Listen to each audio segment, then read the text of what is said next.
teman-teman, sebelum memulai ibadah, mari kita bersaat teduh terlebih dahulu.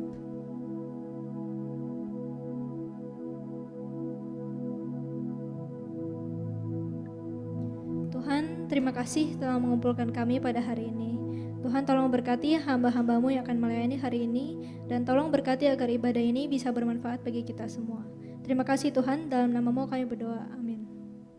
Teman-teman, Tuhan sangat mengasihi kita, sehingga Dia rela mati di kayu salib untuk mengampuni dosa-dosa kita yang tak terhitung banyaknya. Oleh karena itu, sebagai umat yang telah menerima pengampunan Tuhan Yesus, mari kita belajar untuk mengampuni orang yang bersalah kepada kita pada hari ini. It was just 3 words, but it changed my life. Just a childlike truth that consumed my mind. From my life's first breath till the day I rise, all I need to know is this age-old lie. Jesus loves me, this I know. Jesus loves me, this I know. I won't forget, the Bible says that He loves me so. It was just 3 knees that held Him on that cross, but God was not restrained, for He was there by choice as He gave His life to a world He loved. So the earth replied in this age-old song, Jesus loves me, this I know. Jesus loves me, this I know. I won't forget, the Bible says that He loves me so. Yes, Jesus loves me, and His love won't forsake me, I know. Oh yes, Jesus loves me, oh He loves me so. Yes, Jesus loves me, and His love won't forsake me, I know. Oh yes, Jesus loves me, oh He loves me so. It was just 3 days, but it changed our world. For when there seems no way, from the dead He rose. Jesus loves me, this I know. Jesus loves me, this I know. I won't forget, the Bible says that He loves me so. Yes, Jesus loves me, and His love won't forsake me, I know. Oh yes, Jesus loves me, oh He loves me so. How I love you, Lord. Teman-teman, sebentar lagi kita akan memasuki firman Tuhan. Untuk mempersiapkan hati kita, mari kita menyanyikan lagu Kau Mengenal Hatiku.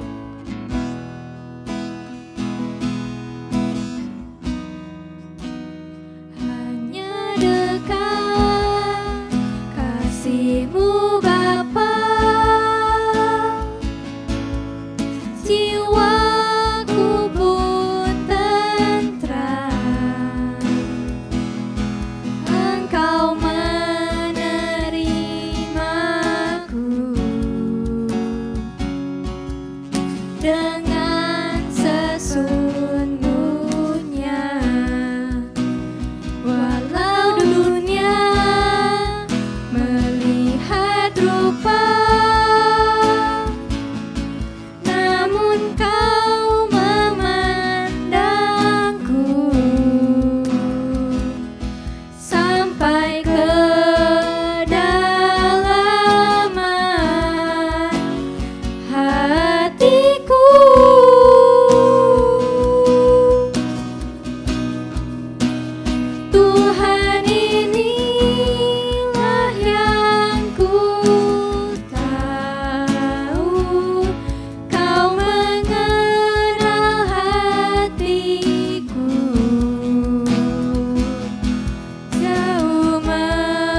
teman-teman PRMI yang terkasih di dalam Tuhan. Sebelum kita belajar firman Tuhan hari ini, Cistela ajak kita tundukkan kepala, kita mau berdoa bersama-sama. Tuhan Bapa di dalam surga, kami bersyukur untuk kasih setia Tuhan yang masih memberikan kami kesempatan untuk belajar firman-Mu. Kiranya Tuhan, Engkau yang boleh mengajar kami, pribadi lepas pribadi, baik hamba-Mu yang menyampaikan firman Tuhan diberitakan, maupun setiap anak-anak Tuhan yang mendengar firman-Mu diberitakan. Kami rindu Tuhan supaya Engkau yang boleh mengajar kami. Karena Allah Roh Kudus bukan hanya membuat kami mengerti firman Tuhan, tetapi juga mendorong kami untuk menjadi pelaku-pelaku firman. Kami berdoa menyerahkan segala koneksi internet maupun juga gadget yang kami pakai, kiranya Tuhan Engkau yang boleh menguduskan dan melayakkan itu semua sehingga firman Tuhan tetap dapat tersampaikan dengan baik. Kami berdoa di dalam nama Tuhan Yesus, Tuhan dan Juru Selamat kami yang hidup. Amin. Sekali lagi shalom teman-teman PRMI, hari ini kita sudah memasuki bulan Maret minggu yang kedua. Dan di dalam bulan Maret ini kita akan banyak sekali belajar tentang dosa. Sebelum nantinya kita akan merayakan kemenangan atas dosa di minggu pertama bulan April dalam bentuk Paskah. Nah teman-teman, hari ini seperti yang ada di slide, kita akan belajar tentang irdeng. Teman-teman mungkin berkata bahwa sebagian dari kalian, gue udah tahu tuh irdeng apa. Tapi sebagian besar lagi mungkin berkata, irdeng itu apaan ya? Gitu. Irdeng itu iri dengki. Nah teman-teman, waktu kalian lihat di slide ada karikatur yang Cistela temukan waktu googling gitu ya. Nah coba kita lihat gambar karikatur ini. Ada tokoh yang berkata begini, oh jadi itu cowok barunya, paling 1 bulan juga udah putus. Terus dia lihat lagi nih, pasangan yang sama gitu ya. Sok-sok mesra, rajin kencan, habis itu pasti berantem terus putus. Nah satu orang ini juga ngomong akhirnya pas ngelihat orang yang sama lagi, pasangan yang sama, oh jadi udah nikah. Pakai update foto suap-suapan, lebay banget. Terus mungkin dalam bayangan kita waktu kita ngebaca karikatur kayak gini ada tenot, suara ambulans. Terus temennya bilang gini sama dia waktu dia udah terbaring di rumah sakit. Udahlah bro, jangan irdeng terus, pikirinlah kesehatan lu. Ya. Teman-teman Amsal 14 ayat 30 itu berkata, hati yang tenang menyegarkan tubuh, tetapi iri hati membusukkan tulang. Teman-teman ini menjadi sebuah kenyataan waktu kita ngelihat karikatur yang baru saja tadi Cistela bacakan atau teman-teman saksikan sendiri lewat slide gitu ya. Meniup lilin orang lain tidak akan membuat lilin kita itu bersinar lebih terang.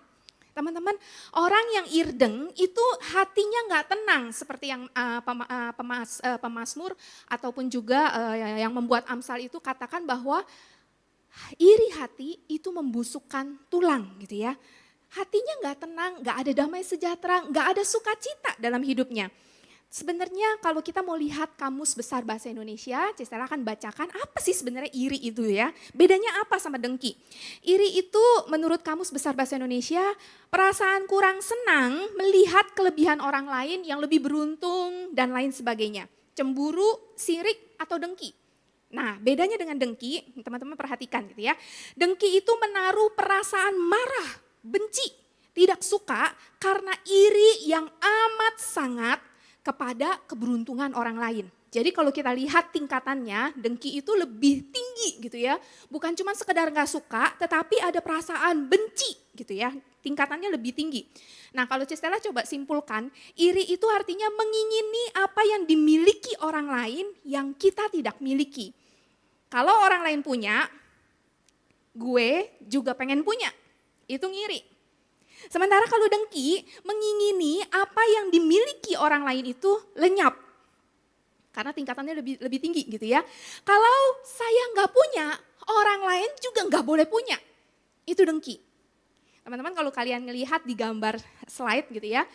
Mungkin ini orang yang pegang gunting itu pengen sekali punya piala. Tapi dia nggak berhasil dapat piala, yang dapat piala adalah orang lain gitu. Dan karena dengki, kalau gue nggak dapat piala, orang lain juga nggak boleh dapat piala. Potong gitu ya, itu orang lagi berdiri di atas seutas tali, potong aja talinya. Gue nggak dapat, dia juga nggak dapat. Dengki itu teman-teman. Nah teman-teman, kita lihat firman Tuhan. Yakobus pasal 3 ayat 16 berkata begini. Sebab di mana ada iri hati dan mementingkan diri sendiri, di situ ada kekacauan dan segala macam perbuatan jahat. Teman-teman, kalian mungkin ingat ya, Adam dan Hawa, nenek moyang kita, itu ngiri sama Tuhan. Iri sama Allah sebagai pencipta, Allah yang punya pengetahuan tentang yang baik dan jahat, Allah yang begitu luar biasa, Adam dan Hawa makan buah yang dilarang karena pengen jadi seperti Allah. Awalnya diawali dengan ngiri, gue pengen tuh kayak gitu ya. Gue pengen tuh jadi Allah, gue pengen jadi pencipta, padahal gue cuma ciptaan. Dan konsekuensinya kita tahu, bukan cuma 7 turunan nanggung dosanya Adam dan Hawa, tapi semua keturunan Adam dan Hawa menanggung akibat dosa. Kita punya dosa warisan. Lalu anaknya Adam dan Hawa, kalau kita ingat banget Kejadian pasal 3 itu kejatuhan manusia. Kejadian pasal 4, teman-teman kalau kalian ingat, itu kisah Kain membunuh adiknya sendiri Habel karena iri adiknya punya persembahan diterima sama Tuhan, sementara dirinya memberikan persembahan itu enggak diterima sama Tuhan. Tuhan tidak mengindahkan persembahan Kain, tapi Tuhan mengindahkan persembahannya Habel. Sehingga akhirnya Kain membunuh Habel adiknya.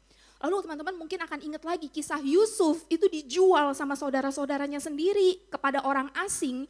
Gara-gara saudara-saudaranya ngiri sama Yusuf yang lebih disayang. Yang dianggap sebagai anak emas sama papa mereka. Iri. Bahkan kalau mau lebih jauh lagi teman-teman kita lihat lagi nih masih di dalam perjanjian lama. Saul iri sama Daud. Ketika menang perang rakyat memuji-muji gitu ya. Pujian kepada Daud itu lebih tinggi dibandingkan pujian untuk Saul. Dan Saul ngiri sama Daud, sejak iri hati itu menguasai Saul, kita tahu bahwa Saul selalu mencari kesempatan untuk membunuh Daud. Karena iri hati. Bahkan Tuhan kita Yesus, kalau kita mau tarik sebenarnya gitu ya, orang-orang Farisi, imam-imam kepala, ahli-ahli Taurat iri terhadap popularitas Yesus sebagai guru yang disukai, dikagumi, diikuti, banyak followernya gitu ya. Lebih daripada yang mereka, para pemuka agama dapatkan.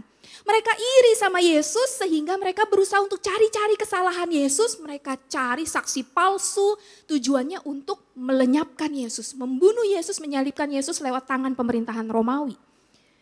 Teman-teman kalau kita lihat lebih jauh lagi gitu ya teman-teman. Kita akan menemukan sebenarnya apa sih penyebabnya iri sama dengki. Sebenarnya balik lagi ke dosa asal. Teman-teman kalau kita tahu sama seperti kasus Adam dan Hawa. Ngiri sama Tuhan Allah. Iblis, si bapa pendusta, si penipu yang ulung itu. Awalnya adalah malaikat yang diciptakan Tuhan begitu indah. Tapi dia iri terhadap kedaulatan, kekuasaan Allah. Sehingga dia berusaha untuk merebut kekuasaan Allah itu dan dia jatuh. Mulai dari dosa iri. Dosa yang sangat tua, salah satu dosa yang sangat tua yang ada gitu ya. Iri hati dan dengki. Mengingini sesuatu yang tidak dimiliki yang ada pada pihak lain. Dosa asal. Teman-teman Cistella pernah sharingkan ini di MYC atau juga pernah sharingkan ini di SMP gitu ya, khotbah di SMP. Kisah tentang seorang anak berusia 2 tahun yang dengar adiknya nangis, adiknya masih bayi 1 tahun, adiknya nangis lalu kemudian si kakak yang berumur 2 tahun tuang minyak kayu putih ke mata adiknya. Mamanya datang karena si adik nangisnya tambah kenceng. Pasti perih gitu ya matanya. Dan yang terjadi adalah si mama buru-buru beresin, tuangin air segala macam supaya minyak kayu putihnya itu lenyap efeknya daripada mata si adik. Lalu ketika keadaan sudah mulai tenang si mama tanya sama si kakak, apa yang menyebabkan kamu tuang minyak kayu putih ke mata adik kamu? Kenapa kamu tuang minyak kayu putih ke mata adik kamu? Sesimpel itu pertanyaannya. Dan si kakak menjawab bahwa abis dia nangis saya tuang minyak kayu putih, siapa tahu dia jadi berhenti nangis. Ini anak umur 2 tahun mengatakan hal seperti itu.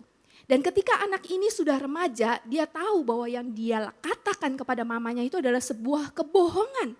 Untuk menutupi bahwa sesungguhnya ketika dia tuang minyak kayu putih ke mata si adik, itu hatinya dipenuhi dengan perasaan iri.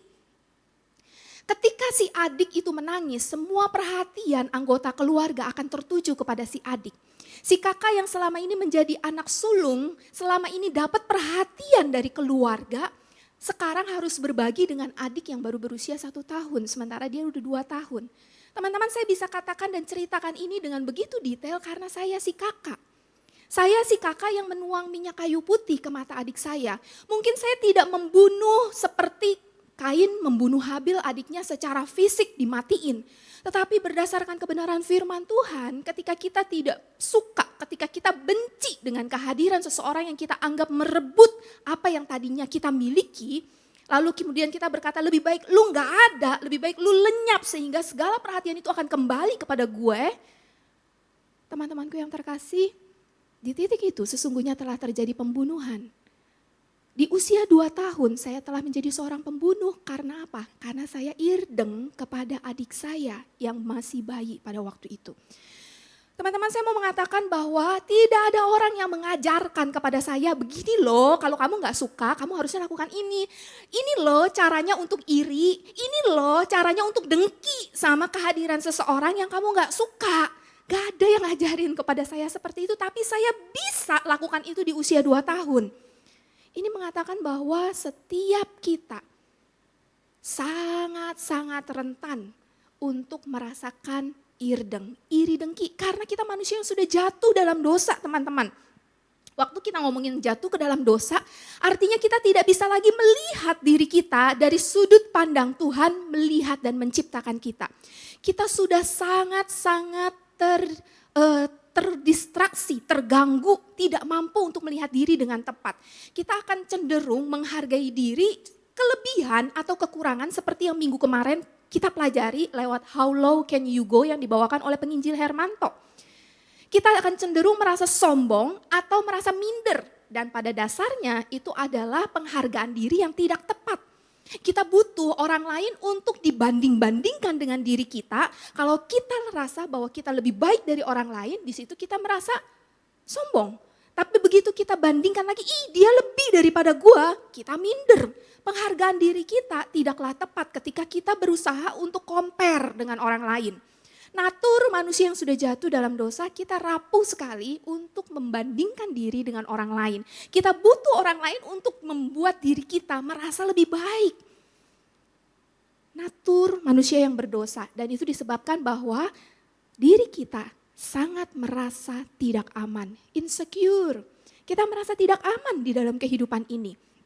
Dan sesungguhnya pada waktu kita irdeng, kita iri dan dengki, kita sedang mendeklarasikan bahwa kita inferior, bahwa kita minder sesungguhnya. Nah teman-teman, bagaimana ya caranya supaya kita bisa melawan dosa irdeng yang sangat mudah untuk muncul di dalam hati kita secara natural. Apalagi kalau kita ngelihat Facebook, ngelihat Instagram, ngelihat orang yang selalu pada memamerkan segala sesuatu yang bagus yang ada di sana. Posting story, makanan mungkin yang enak yang mereka konsumsi atau mereka pergi ke tempat-tempat yang bagus atau mereka menampilkan sesuatu yang sangat-sangat luar biasa gitu ya. Sehingga kemudian kita lihat, kita tanpa sadar compare. Waktu kita compare, kita merasa irdeng. Sangat mudah sekali jatuh di era sekarang ini, semua hanya sejangkauan handphone. Kita lihat apa yang ditampilkan oleh handphone kita. Nah, penulis surat Yakobus tadi kan udah lihat tuh pembahasannya ya di awal Yakobus pasal 3. Tapi kita lihat di Yakobus pasal 2, Yakobus pasal 4 Stella bacain ayat yang kedua. Kamu mengingini sesuatu tetapi kamu tidak memperolehnya. Lalu kamu membunuh. Kamu iri hati tetapi kamu tidak mencapai tujuanmu. Lalu kamu bertengkar dan kamu berkelahi. Kamu tidak memperoleh apa-apa karena kamu tidak berdoa. Ayat yang ketiga, atau kamu berdoa juga, tapi kamu tidak menerima apa-apa karena kamu salah berdoa. Sebab yang kamu minta itu hendak kamu habiskan untuk memuaskan hawa nafsumu. Teman-teman, 2 ayat ini kita mau gali, kita mau lihat Tuhan itu mau kasih tips sama kita bagaimana caranya supaya kita bisa melawan dosa irdeng. Kita tidak jatuh dan berkubang terus-menerus di dalam dosa irdeng dan pada akhirnya kita tidak bisa mengalami sukacita. Kita tidak bisa merasa tenang. Iri hati itu membusukkan tulang, membuat kita hidup rasanya tuh susah sekali. Menjadi orang yang sangat menderita. Nah teman-teman, kita bisa lawan dengan cara satu. Kita hanya berdoa. Tapi permasalahannya adalah berdoanya ngapain? Apa yang kita doain gitu ya. Nomor 1 teman-teman, berdoalah untuk hal-hal yang sudah Tuhan berikan kepada kita. Doa yang penuh dengan ucapan syukur. Teman-teman, isi doa kita belajar untuk menghitung berkat Tuhan satu persatu. Seperti lagu sekolah minggu tuh ya, hitung berkat satu persatu yang Tuhan karuniakan pada diri kita. Ini bertolak belakang sekali dengan Irdeng. Irdeng itu rajin ngitungin berkat Tuhan kepada orang lain. Dia dapat itu. Dia pinter banget. Dia gak usah belajar, nilainya bagus. Kita ngitungin berkat Tuhan kepada orang lain, bukan berkat Tuhan kepada diri kita. Itu Irdeng. Tetapi Tuhan ajar kita, belajarlah bersyukur. Hitunglah berkat Tuhan yang Tuhan berikan kepada kita secara pribadi. Belajar syukuri itu, apa yang sudah Tuhan kasih, Tuhan karuniakan kepada kita. Belajar bilang thank you Tuhan. Semakin kita berlatih untuk mengucap syukur, berterima kasih sama Tuhan untuk hal-hal yang Tuhan berikan kepada kita. Even bahkan untuk nafas, bangun tidur lu masih bisa ngelihat, mata lu masih bisa melihat, lu masih bisa tarik napas, lu masih bisa turun dari ranjang, kaki lu gak kenapa-napa. Teman-temanku yang terkasih, ketika kita belajar bersyukur, setiap kita hembuskan dan tarik nafas kita bersyukur, teman-temanku yang terkasih, sukacita dari Allah itu akan memenuhi kita. Hati kita akan dipenuhi rasa tenang. Sehingga kita tidak membandingkan diri dengan orang lain karena kita belajar mensyukuri apa yang Tuhan berikan kepada kita. Itu yang pertama. Yang kedua teman-teman, bukan hanya ucapan syukur. Tuhan tidak melarang kita untuk meminta sesuatu yang kita rasa itu menjadi sebuah kebutuhan kita. Tapi permasalahannya adalah begini teman-teman. Seringkali kita sebagai anak muda kita berkata begini, Tuhan gue butuh ini nih, kasih dong ke gue, tolong dong berikan ke gue. Teman-temanku yang terkasih, Tuhan bisa membedakan apa yang menjadi kebutuhan kamu dan Cistela atau apa yang menjadi keinginan kita. Teman-teman, dalam poin yang kedua ini adalah waktu kita meminta sejajar dengan momen kita meminta, kita juga menyediakan, mau tunduk, dipimpin, diarahkan oleh Tuhan, memberikan izin, kuasa dan kedaulatan kepada Tuhan untuk menentukan apakah yang kita minta itu sesungguhnya adalah kebutuhan kita atau sebenarnya adalah keinginan kita. Izinkan Tuhan yang evaluasi. Tahu dari mana jawaban Tuhan, hasil evaluasinya Tuhan, tahu dari mana. Teman-teman percayalah kalau Tuhan kita adalah Tuhan yang maha kasih. Even sebelum kita minta, Tuhan udah tahu apa yang jadi kebutuhan kita. Tapi pada waktu kita minta, kita belajar. Menempatkan diri, kita ini ciptaan, Tuhan itu Tuan. Jadi kita belajar untuk menundukkan diri dalam arti begini. Tuhan saya tahu apa yang jadi kebutuhan saya. Kalau saya minta dan Tuhan kabulkan, ini adalah sesuatu yang memang merupakan kebutuhan saya sehingga Tuhan kabulkan. Tetapi kalau Tuhan belum kabulkan atau tidak kabulkan dalam waktu lama, teman-temanku pilihannya adalah apakah itu hanya merupakan keinginan kamu atau memang sebetulnya itu kebutuhan kamu tetapi belum waktunya Tuhan kasih. Karena Tuhan tahu kalau sekarang Tuhan kasih itu akan mendatangkan sesuatu yang kurang baik dibandingkan nanti pada waktu yang tepat. Teman-teman ini dasar kita mempercayai Tuhan kita. Bahwa judgment keputusannya Tuhan, kedaulatannya Tuhan, ya memang itu milik Tuhan. Kalau kita memerintah Tuhan untuk mengabulkan apa yang kita minta, sesungguhnya kita menempatkan diri sebagai Tuan. Dia pesuruhnya kita. Tetapi kalau dalam kondisi seperti yang tadi Cistela sampaikan, waktu kita meminta, kita mengizinkan Tuhan juga untuk mengevaluasi permintaan kita. Apakah ini kebutuhanku atau sesungguhnya ini hanya keinginanku? Karena tadi teman-teman ingat Yakobus pasal 4, atau kamu salah berdoa. Teman-teman doa kita bisa salah. Doa kita bisa kita gunakan untuk menghabiskan dan memuaskan hawa nafsu kita. Tuhan kenapa ya gue kurang pinter? Tuhan kenapa ya gue kurang ini, kurang itu terus gitu. Kita pandang itu sebagai sebuah kebutuhan, padahal sesungguhnya itu ego kita yang mau lebih tinggi di atas orang lain. Ada bagian dari kesombongan kita yang ingin menunjukkan bahwa gue lebih daripada orang lain. Tuhan tidak akan mengabulkan keinginan-keinginan kita semuanya. tapi Tuhan pasti mengabulkan apa yang menjadi kebutuhan kita. Cisela ajak kita untuk melihat sebuah klip yang ditayangkan di slide. Hey guys, I got you each a gift. No way, Jesus, why? Awesome. Well, I just love you guys, so I wanted to get you something. So nice. Laura, you first. Oh, this is so exciting. Oh, will you look at this, a little 8-ounce can of Coke? This is perfect for me. I looked everywhere to find a gift for you, and this just seemed to fit. I love it. Drew? Yeah. Your turn. All right. No way, Jesus. Seriously? Oh, yeah. 20 ounces of Coke? Yeah, baby. Woo! This is awesome. Oh, Jesus, thank you so much. You're welcome. Laura, we gotta go show Richard our gifts. Come on. Okay. Hey, Laura? Is there a problem? No. I mean, well, yeah, kind of, It's just that every time you give people gifts, you always give everyone else more than you give me. What do you mean? I mean, like, I open my gift and, oh, cute, 8 ounces. And then Drew opens his gift and, hello, 20 ounces. Oh, I know what you mean. Well, that gift is for Drew. Well, that's what I want. Go get it for me. Okay, if that's what you want. Yeah. I got a liter. I know it's 1 liter of God's sweet goodness. Jesus gave it to me. He did? Yes. Okay, you know what? You're going to meet somebody with a bigger bottle, and you are going to be so mad. Laura, check it out. I got an upgrade. Coke 3.0. That is awesome. I know. Well, isn't that just great? Yeah. Hey, Jesus, you rock. Yeah. Thanks, What Drew. is wrong with you? Why are you holding back your best from me? I gave you my best. Don't you see what's happening here?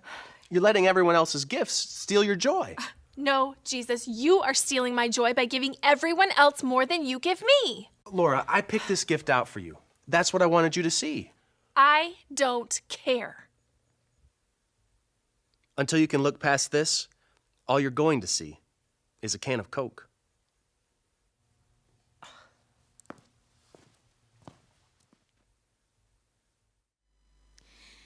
Teman-teman yang terkasih, dari klip tadi kita akan menemukan bahwa si Laura itu mendapatkan Coca-Cola kecil gitu ya. Dan ketika dia dapat pertama kali sebenarnya dia seneng dapat Coca-Cola. Tetapi ketika dia lihat Tuhan kasih Coca-Cola dalam ukuran yang lebih besar daripada yang dia punya itu kepada orang lain, sukacitanya itu hilang. Teman-teman lihat ya ekspresi wajah si Laura tadi. Awalnya begitu senang dapat Coca-Cola walaupun kecil, tapi begitu dia lihat orang lain, ih Tuhan kok kasih Coca-Cola yang lebih gede ya kepada orang lain. Irdeng itu menguasai dia, raut wajahnya berubah, sukacita dia hilang, hatinya gak tenang. Tapi teman-temanku yang terkasih, ingat, Tuhan tahu yang terbaik bagi setiap anak-anaknya.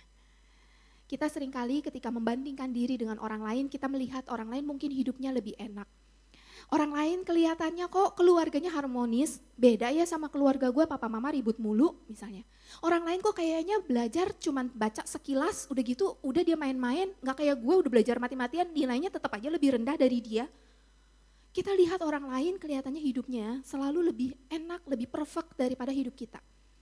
Tetapi teman-temanku yang terkasih, setiap orang bukan hanya Tuhan karuniakan berkat, tapi Tuhan izinkan hal-hal yang sulit, salib yang harus dipikul oleh setiap orang.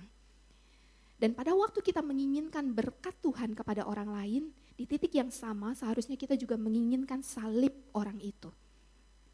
Dan percayalah teman-teman, jikalau kita tahu salib orang lain, kita akan berkata, gue lebih pilih salib gue sendiri. Teman-teman, Cistella sebagai konselor itu seringkali melihat ada banyak orang yang dari luar tampak begitu memiliki hidup yang diidam-idamkan. Tetapi ketika tahu permasalahan-permasalahan yang mereka utarakan, trust me, Cistella secara pribadi gak mau tukar hidup dengan orang-orang itu. Teman-temanku yang terkasih, setiap kita Tuhan kasih kelebihan. Setiap kita Tuhan titipkan Coca-Cola seperti yang di klip tadi. Jangan bandingkan dengan orang lain.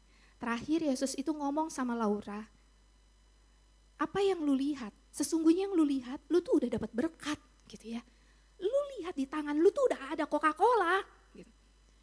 Teman-teman, lihatlah apa yang sudah Tuhan berikan kepada kita. Belajar bersyukur untuk itu, percayailah Tuhan mengabulkan apapun yang kita minta yang merupakan kebutuhan kita di waktunya Tuhan, karena Dia sangat mengasihi kita. Sisa ajak kita tundukkan kepala, kita mau berdoa bersama-sama. Tuhan Bapa di dalam surga, kami datang kepadamu mengucap syukur untuk kebaikan Tuhan. Di dalam hidup ini ketika kami melihat dunia sekitar kami, ketika kami melihat orang-orang yang ada di sekitar kami, sebagai orang yang memiliki natur keberdosaan, mudah sekali bagi kami untuk merasa irdeng ya Tuhan. Mungkin dari luar kami tampak baik-baik saja, kami seakan-akan ikut bersuka cita ketika Tuhan mengaruniakan berkat kepada orang lain. Tetapi Engkau tahu kedalaman hati kami Tuhan, tidak ada yang dapat menipu Engkau. Termasuk ketika irdeng itu menguasai kami. Tetapi kami berdoa, bersyukur sama Tuhan kalau pada pagi hari ini Tuhan mengajarkan kami bagaimana caranya kami keluar dan menang atas dosa irdeng. Kami boleh belajar berdoa kepada Tuhan, mengutarakan apa yang sebenarnya menjadi keinginan kami ataupun kebutuhan kami.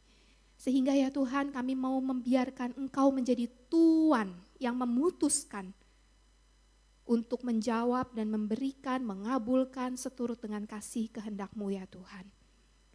Dan di titik yang sama kami belajar bersyukur, menghitung berkat-berkat Tuhan yang Tuhan berikan kepada kami. Sehingga sukacita ilahi itu tidak hilang, tidak dirampas, hati kami tidak dibusukkan oleh perasaan iri hati dan dengki. Tetapi kami boleh bersyukur kepada Tuhan karena kami boleh memiliki Allah yang baik, Allah yang mengasihi kami, Allah yang mendampingi kami, bahkan di saat-saat yang sangat sulit sekalipun. Pada saat kami iri melihat hidup orang lain yang tampak lebih enak dari kami tetap mempercayai kalau Tuhan Engkau memberikan yang terbaik bagi kami. Terima kasih ya Tuhan untuk renungan hari ini. Di dalam nama Tuhan Yesus, kami telah berdoa dan mengucapkan syukur. Amin. Teman-teman, sekarang kita memasuki persembahan. Teman-teman boleh scan QR Code atau transfer ke nomor yang tertera di layar.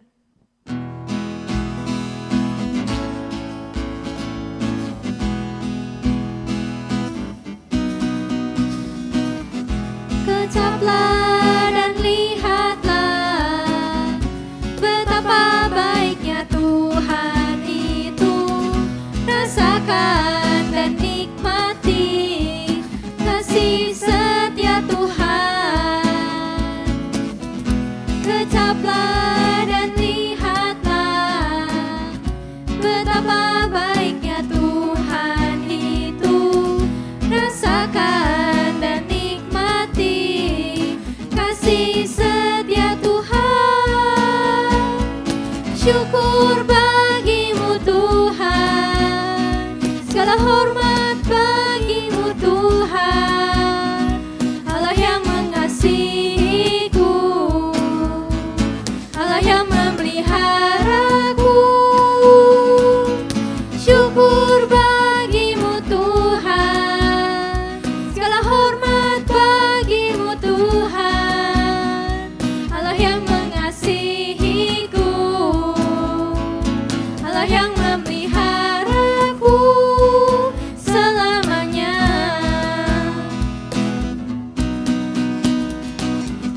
Kecaplah dan lihatlah betapa baiknya Tuhan itu. Rasakan dan nikmati kasih setia Tuhan. Kecaplah dan lihatlah betapa baiknya Tuhan itu. Rasakan dan nikmati kasih setia Tuhan. Syukur bagimu Tuhan, segala hormat bagimu Tuhan, Allah yang mengasihiku, Allah yang memeliharaku. Syukur bagimu Tuhan, segala hormat bagimu Tuhan, Allah yang mengasihiku, Allah yang memeliharaku selamanya.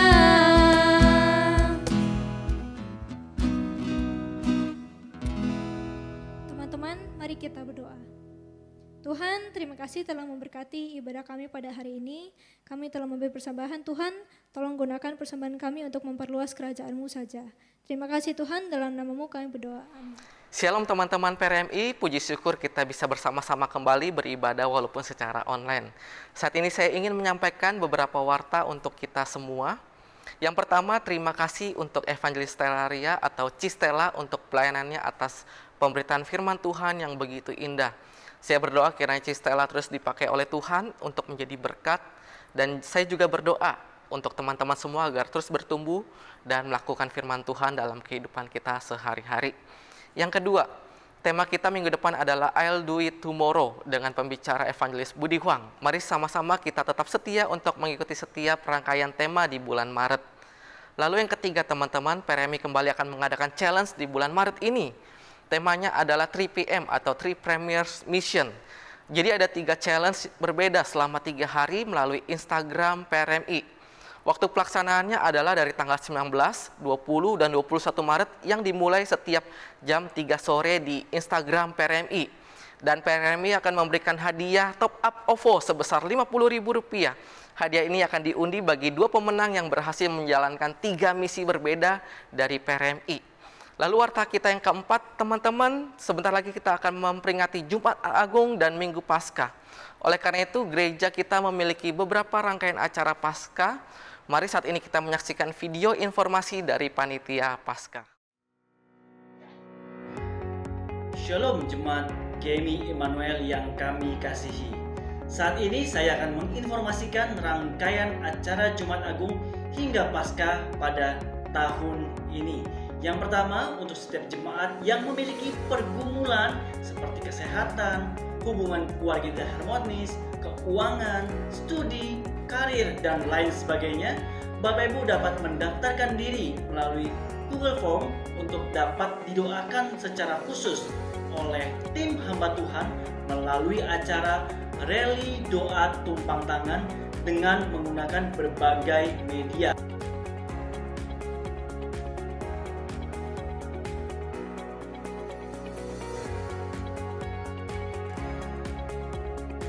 Pengumuman yang kedua, gereja mengadakan acara Praise and Prayer pada hari Rabu 31 Maret 2021 pada jam 7 malam melalui media YouTube. Yang ketiga, pada hari Kamis 1 April 2021 kami mengajak Bapak Ibu untuk bersama-sama menyelami kasih Kristus melalui sebuah acara A Night of Reflection pada pukul 7 malam melalui media YouTube. Pada hari Jumat Agung tanggal 2 April 2021 kami mengajak Bapak Ibu untuk hadir beribadah bersama melalui media YouTube dengan tema Mission Impossible dengan pembicara Pendeta Hendra G. Mulya.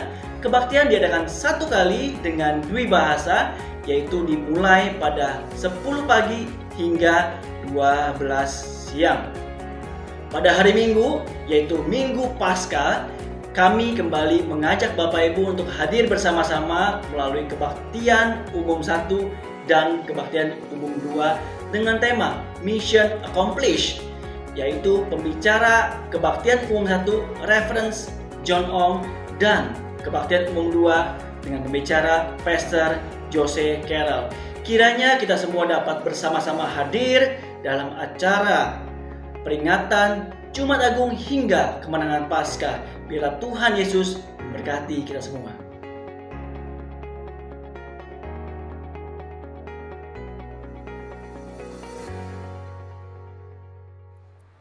Oke teman-teman, jadi jangan lupa tanggal 2 April ada Jumat Agung dengan tema Mission Impossible. Firman Tuhan akan dilayani oleh Pendeta Hendra G. Mulya. Dan di Minggu Paskah tanggal 4 April 2021 dengan tema Mission Accomplished. Firman Tuhan akan dilayani oleh Pastor Jose Carroll. Sekian warta kita untuk minggu ini. Mari kita tutup rangkaian ibadah kita dengan berdoa. Bapa di surga, terima kasih untuk hari ini Tuhan. di mana Tuhan terus beranugerah kepada kami, Tuhan terus menjaga kesehatan kami hingga saat ini ya Tuhan. Bahkan Tuhan memampukan kami melewati hari-hari yang begitu berat hingga saat ini. Dan saat ini ya Tuhan, kami sudah beribadah kepada Tuhan. Biarlah Tuhan melalui ibadah ini, kami terus boleh diingatkan akan Tuhan untuk menjaga hidup kami, supaya hidup kami boleh benar di hadapan Tuhan dan sesuai dengan apa yang Tuhan inginkan dalam kehidupan kami. Tuhan mampukan kami untuk kami boleh terus menjaga kehidupan kami, untuk kami boleh terus menjaga setiap perilaku kehidupan kami ya Tuhan. Dan biarlah Tuhan yang boleh menolong kami di masa muda kami di tengah-tengah begitu banyak godaan. Kiranya Tuhan yang boleh menguatkan iman kami sehingga kami boleh terus bertumbuh dan bersandar kepada Tuhan. Tuhan pimpinlah untuk setiap anak-anak-Mu, remaja ya Tuhan di PRMI, biarlah mereka boleh terus setia kepada Tuhan dan mereka terus boleh cinta kepada Tuhan. Biarlah Tuhan di masa-masa seperti ini mereka terus diberikan semangat, kekuatan, penghiburan, sukacita ya Tuhan dalam menghadapi wabah pandemi ini yang tidak mudah untuk semua orang. Tetapi biarlah di tengah-tengah pergumulan ini Tuhan yang boleh menolong di dalam kehidupan mereka, di studi mereka ya Tuhan, di dalam keluarga mereka. Berkati keluarga mereka, Tuhan cukupkan selalu ya Tuhan. Dan Tuhan yang boleh lindungi setiap daripada kami, jauhkan kami dari segala mara bahaya, bahkan sakit penyakit ya Tuhan, sehingga kami boleh hidup memuliakan nama Tuhan. Tuhan berkati untuk seluruh rangkaian ibadah kami, biarlah semuanya itu memuliakan nama-Mu ya Tuhan. Ini doa dan permohonan kami ya Tuhan, kami landaskan seperti doa yang Tuhan ajarkan kepada kami. Bapa kami yang di surga, dikuduskanlah nama-Mu, datanglah kerajaan-Mu, jadilah kehendak-Mu di bumi seperti di surga. Berikanlah kami pada hari ini makanan kami yang secukupnya, dan ampunilah kami akan kesalahan kami seperti kami juga mengampuni orang yang bersalah kepada kami. Dan janganlah membawa kami ke dalam pencobaan, tetapi lepaskanlah kami daripada yang jahat, karena Engkau-lah yang punya kerajaan dan kuasa dan kemuliaan sampai selama-lamanya. Amin. Ibadah kita telah selesai. Selamat hari Minggu, Tuhan Yesus memberkati kita semua. Sampai jumpa di ibadah PRMI minggu depan. Tuhan Yesus memberkati.